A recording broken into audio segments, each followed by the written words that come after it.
So welcome everyone. I'm Barbara Tien here at Projectkin, and I am delighted to open up this first of our Roots Tech project party. And I am thrilled today to be welcoming Karla. Karla, I'll let you introduce your own last name. Forgive me if so I don't That's garble okay. it. It's Karla Von Fumetti Staudt, and I guarantee you I went all through school, and most people, we were more often called Von Spaghetti than Von Fumetti, so it's not The unusual. repetition's very helpful, though. Von Fumetti Staudt, thank you. Fumetti And Staudt. it's a delight to have you all here and participating in this program. This is the first of count of 6 events we're doing during Roots Tech, each nice, short, and tight. And I'm hoping that this gives us a way to all get to know each other and follow along with the Roots Tech program. So keeping it short and tight, I'm going to turn it to you, Karla, and go ahead and take it away at around 30 minutes after the hour or up on the top of the hour. I'll plan to turn off the recording and we can again continue the conversation. So with that, take it away, Karla. Okay, Barbara actually sent me some questions, so I sort of have a format I'm following through. Oh, great. If somebody has a question as we're going through, feel free to ask it, but you might just keep it till the end too, and we can go into more detail on some things. Sure. One of the things that Barbara asked me was, did I receive any archives from my own family?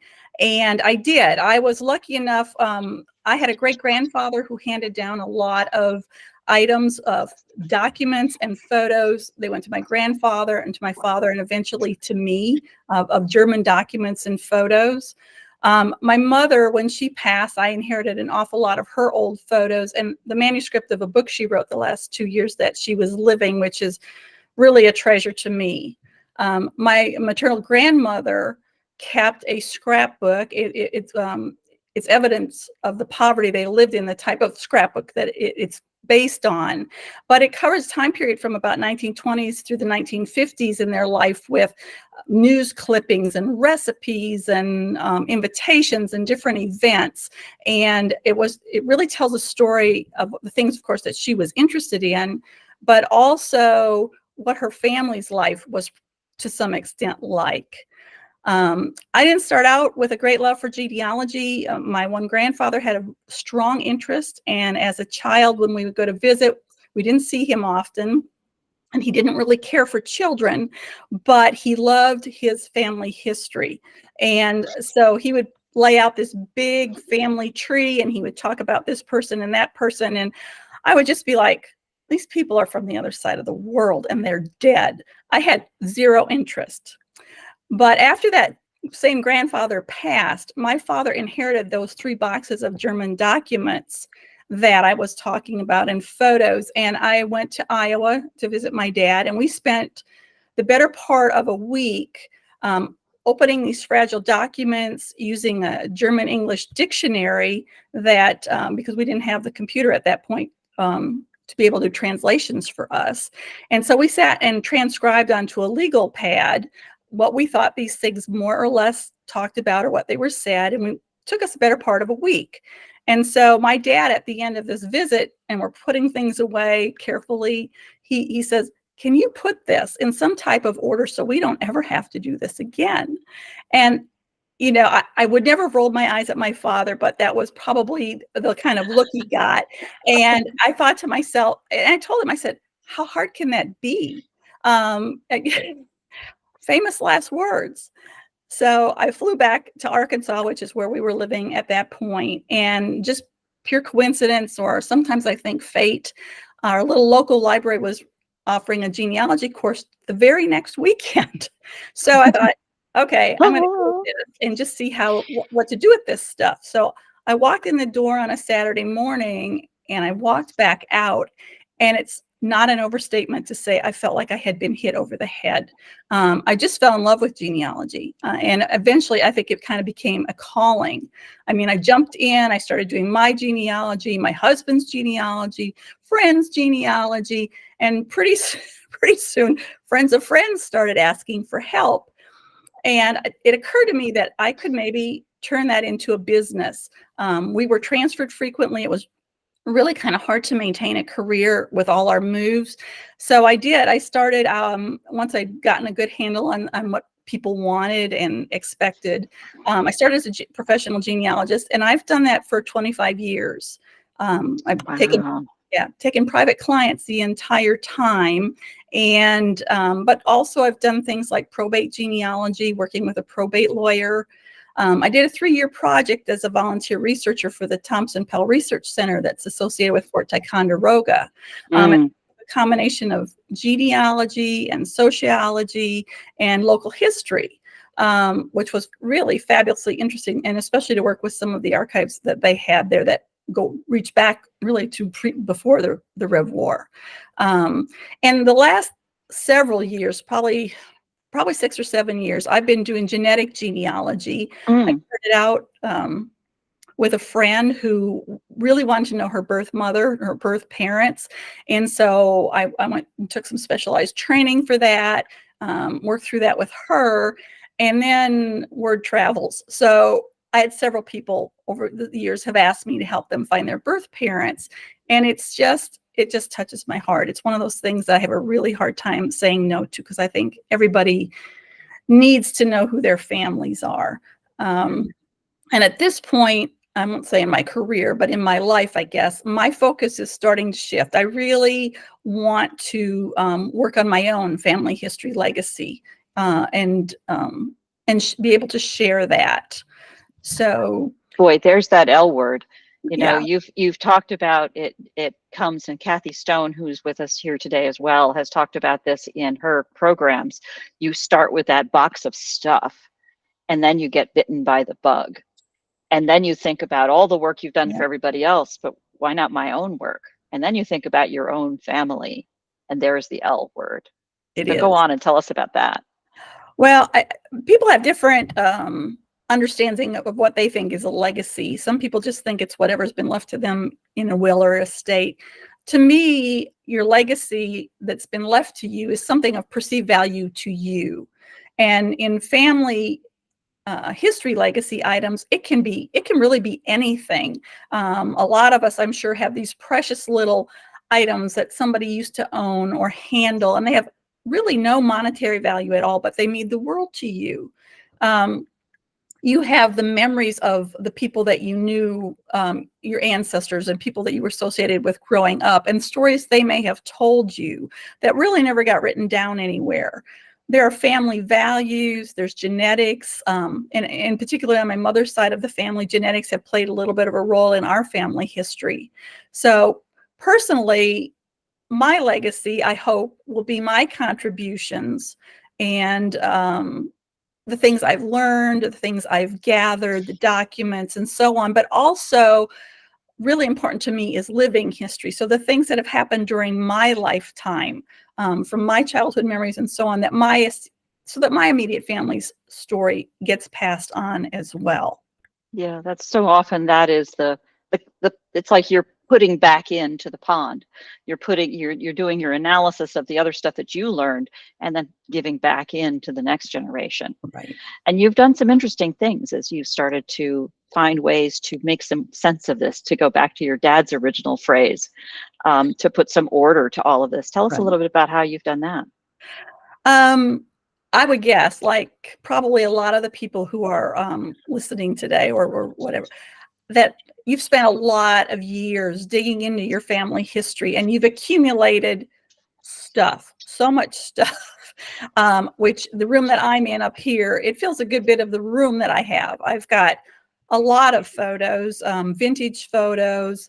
I have paper photos that have really been, generated through my lifetime, all the way through my girls and now grandchildren, and digital photos, thousands of them.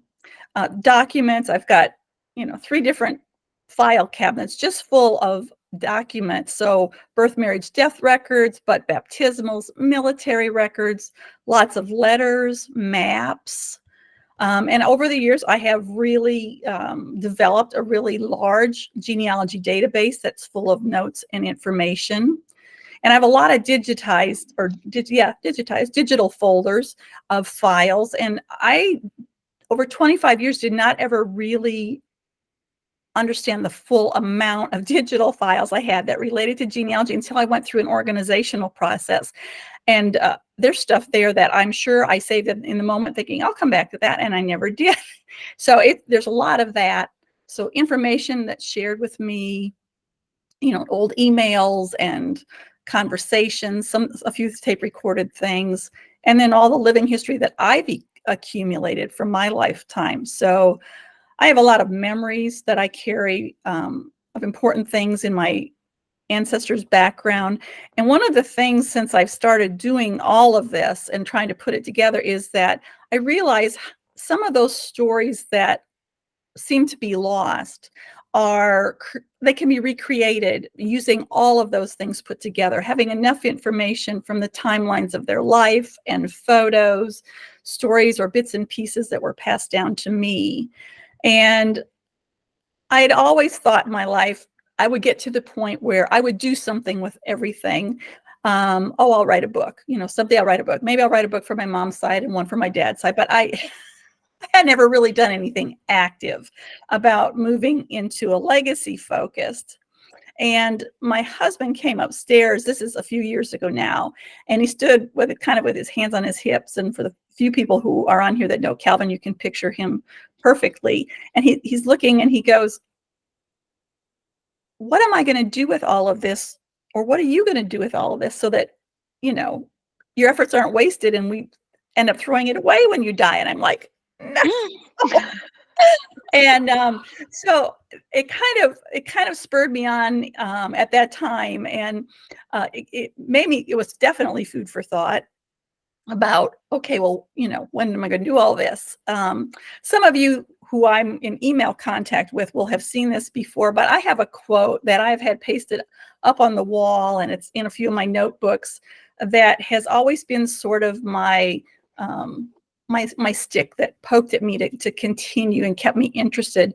And it goes something like, the memories that I have will be gone all too soon. They're going to leave the world with me. And just as the memories of my grandfather and my great-grandmother left with them, unless they're given and passed on, it's as if those things had never been. So my focus really switched. It's been about almost 5 years ago now, from doing active research, although I still do research, but what was I going to do with all of this? And who did I really want to share it with? My really big question became, how was I going to share it? And the when just kind of shifted into now. So since that point, I have been focused on trying to create a legacy plan for all of my accumulated things, some to be, shared digitally, but also some to be passed on so that they're not lost. Mm-hmm. Yeah. It's interesting that you describe that in terms of the memories, what's going to happen to them. It's as if they had never been if they're not passed on. That's a lovely sentiment. And for those of you who've seen that film this morning during the family search talk, which is breathtaking, the interesting flip on that one is to talk about how you're remembered today, how you have already changed other people's lives and how they have thought about you in remembering you. It's as we go through this, I'm struck also by the do something. It's something that's a phrase that has struck me many times because I came into this from the photo side. Are you going to do something with those photos? Photos are artifacts, Yeah. and they're like the tip of the iceberg of everything else that's there. And the do something, and then you've taken it even further to be thinking about it as to they have such a presence in everything that you're doing, and obviously that room, that the do something with it is also, if you don't do something with it to pass them on, to set them up to be passed on, they are lost. Yeah. And for all the work that you've done in putting it all together, that would be a tragic loss. So tell us a little bit about how you've parsed that problem. Part of what I wanted to do was I kind of shifted my focus to, instead of this theoretical book that I was going to write, I decided I wanted to move into a cloud-based platform of some type, or a shared platform on the internet, to capture the things I had been doing and the stories. Because even though I'm really blessed and I have thoroughly enjoyed all of the things I've been given or accumulated or been told, all my photos and documents, a few heirlooms, I can only own so much. You can only own so much, but we can really share it with so many people. And I wanted to go into the cloud because if I wrote that book, it's static. It's a snapshot in time of whatever's in that book, life moves on. And so, what I really was envisioning was hopefully having some type of a living archive. We'd all like to see our work carried on, or at least kept. But also because I wanted to be able to reach further into my family, and I felt that anything that was active and anything that I could reach my younger relatives, especially, was just a better plan moving into the future. I wanted that future presence. So that's really why I went into the cloud-based platform. I love that expression of future presence. Yeah. Can you expand on that a little bit?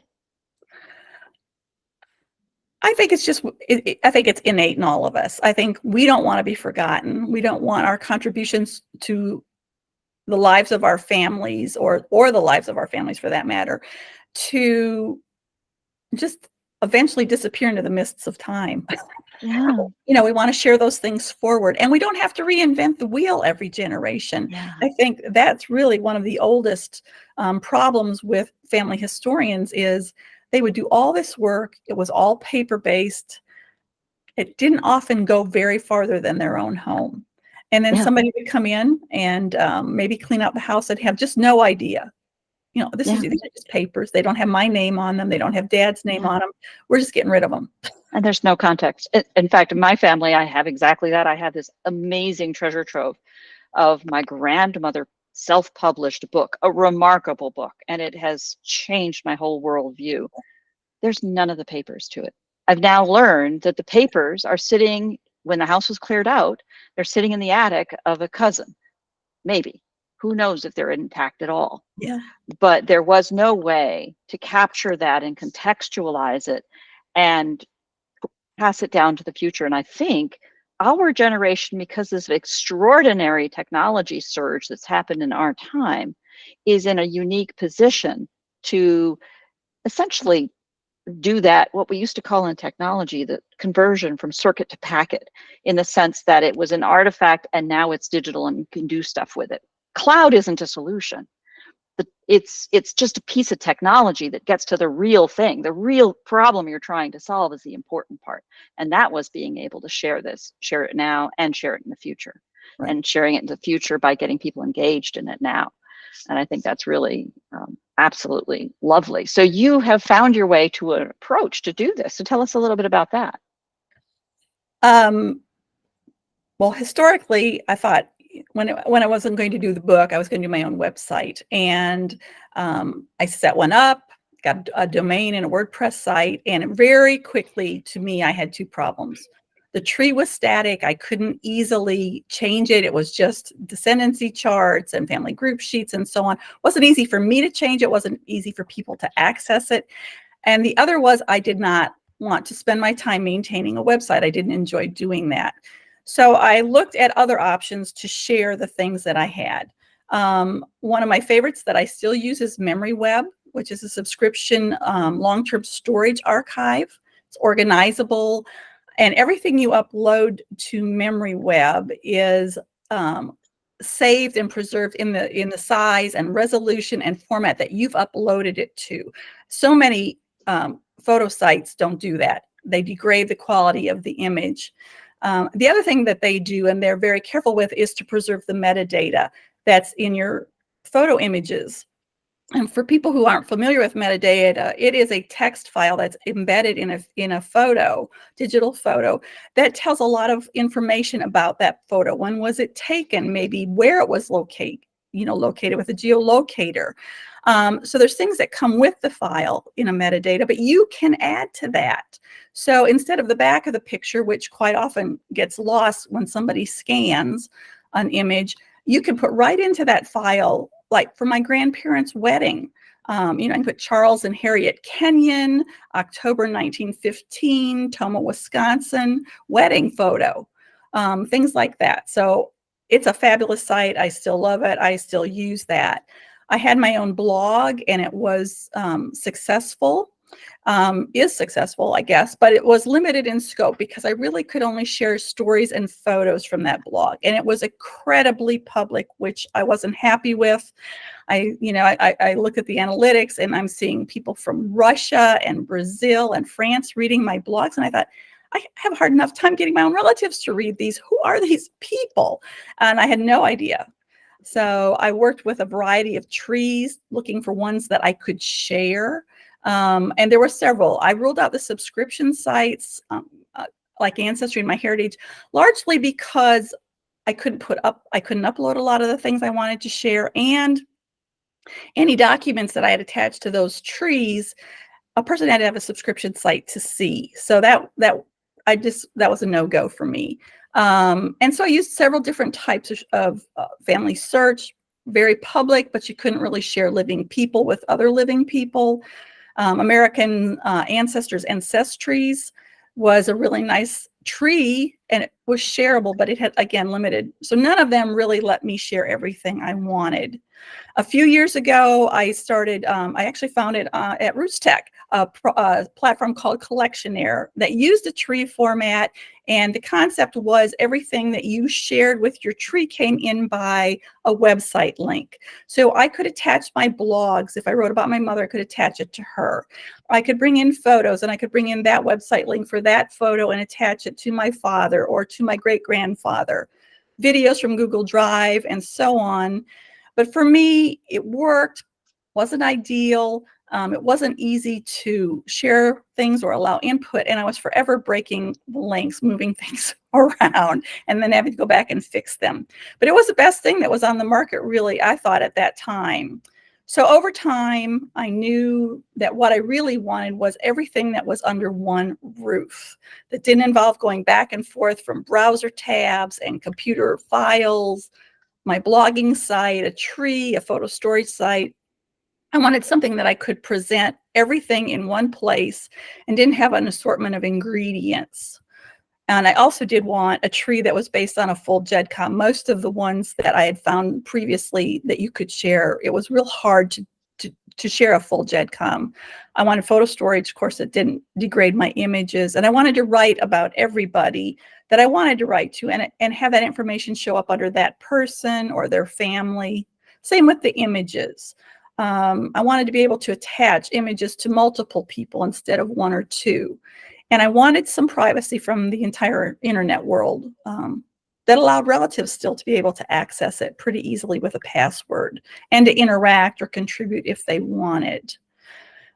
Finally, not quite 2 years ago, Simon Davies had the foresight to put all of those ingredients together, and that he created a platform called WeAre.xyz. And it was, to me, it's the best thing on the market right now. But what it allowed me to do is I can create my own family archive. It's not a research site. It's an archiving site. So you don't have all this competitive stuff over here interfering with what you're really trying to do, which is share your story. I have my entire GEDCOM up on WeAre of nearly 30,000 people. And it's in an interactive format like a database on your computer would be, so you can jump easily from person to person. And I can write about them. I can upload digital images of the documents that I'm writing about. And on the same page, I could transcribe what they are, translate what they are, and it can show side by side. Or I can pull that document on into an article about a specific person. You can tag anything with a name, a location, a special occasion, and that photo or document will show every single place without you having to go over here to look at this article or over there to look at that photo. It comes up under every single case where it's tagged, which is really fabulous. And that kind of interlinking allows such a fullness of story. You're able just to realize so much more about your ancestor's story or your own. For example, family heirloom, I can say what it is, where it came from, how it passed down in the family, who's got it today, what made it important. And it's going to pop up under every person or place that I mention. The other thing I really like that is so handy about WeAre is the site. My archive is fully exportable. I can download everything, my GEDCOM, the photos I've put up, the articles I've written, the documents I've shared. And for any of you that have put information up on the web and wanted to pull it back and can't do that easily, you know exactly what I'm talking about. You need something that will export, that you can back up what you've done. The other thing I have really loved with our WeAre is you can have multiple archives. You're not limited to just one. And I have really enjoyed it for living history, for being able to record my history since childhood. I'm working on that, but also my memories of my children growing up, and now my grandchildren, or trips, special occasions like graduation. So it's not just limited to ancestors. And you can invite relatives in at no cost to them. And everything that they see is not hidden in these file folders that they have to open. It's all face forward. It's a lot like a scrapbook feel to it. Yeah. And you were describing to me separately that you'd actually created one whole archive with respect to multiple archives in WeAre. You have one whole archive is all about the family history. And then this living archives where you have a completely different strategy as far as what you publicly share, because these are all living people, right? It is. Yeah. For example, my immediate family. I have a daughter who absolutely wants nothing about her child to be online, and and a way to respect that was I could create an archive that is 100% private. And so we can share things back and forth within that archive, but nobody else has access to it. It's password protected, and only there's 6 of us that are currently active in there. So, it just makes it easy, but yet it's generating those stories. And I call it tomorrow's tree. Tomorrow, 20 years from now, when my grandchildren are grown, it'll probably get attached to another tree. But right now it has the privacy. Yeah. Yeah. You've talked about a number of this interlinking thing that is just so different from a technology perspective to something that's going to be on a hard drive, and it's not an either or. It's just everything being able to get to everything else within the archive. Are there other features that just were surprising and delightful to you? It's set up, first of all, it's very easy to use. You can write an article, and you can use a template if you prefer to follow one to tell somebody's story. But it's all set up in blocks. You can put in blocks of text, put your pictures, you can put them adjacent. You could be talking about, I could be talking about myself, and then I refer to my wedding. Well, I can just have a hyperlink that will immediately take somebody to the description of my wedding and photos from that time period with a link back. It's very easy. That was probably the thing I liked. The other thing I really liked about the archives, as far as inviting people in, this has been a real way to share information. So the ways I use it, or that you could use it, my immediate family obviously has access, but I have a brother-in-law who does research on my husband's line, and we are very interested in very different things. He's interested in military and land purchases. I'm much more interested in the stories and the photos and the documents that came along. We make a great picture together. So there's that. I have a third cousin. We actually have 2 ancestral lines in one location, separate ancestral lines, and we have 3 or 4 more back in history. So she's on there, and she has added all kinds of things. So instead of just my family's line story, we get this whole family plan picture, not only of the family, but of the area and everything else. So it's it's wonderful for inviting people in, and it's real flexible. Ultimately, you can be the only one. If you want your own private archive that's going to be passed on after you pass on, you can do that, or you can invite an entire family branch in, or you can make it 100% public. It really is your choice. You know what I love about this, describing this as a journey, is we've taken it in this half hour from the boxes and that question your dad asked all the way through considerations of technologies to where you are today, is describing it as you're describing the solution now and the way it's actually working is suddenly you're like, you know, imagine trying to explain to someone how you can't get anybody to answer your letters. But what if you could send it to them and they could just respond immediately? And now we just live that way. And here you're describing a transition. This is just a short-term transition over the last 30 years, but a transition to get to a stage where our materials are online and you've actually solved the problem of getting people to engage and get into it. Because that's in a way that manages your privacy and your access, your control over your materials. That's really lovely. I can't thank you enough for where we are. We've just passed our 30 minutes. There is so much more to discuss, but I think that's what we're going to take this into the after party. How about that? Is that all right? Thank you so much. All of you are very welcome to stay. This is for the convenience of our future viewers on our recording, the legacy of this event. I'm going to stop the recording now, and we can just, there we go. Thank you.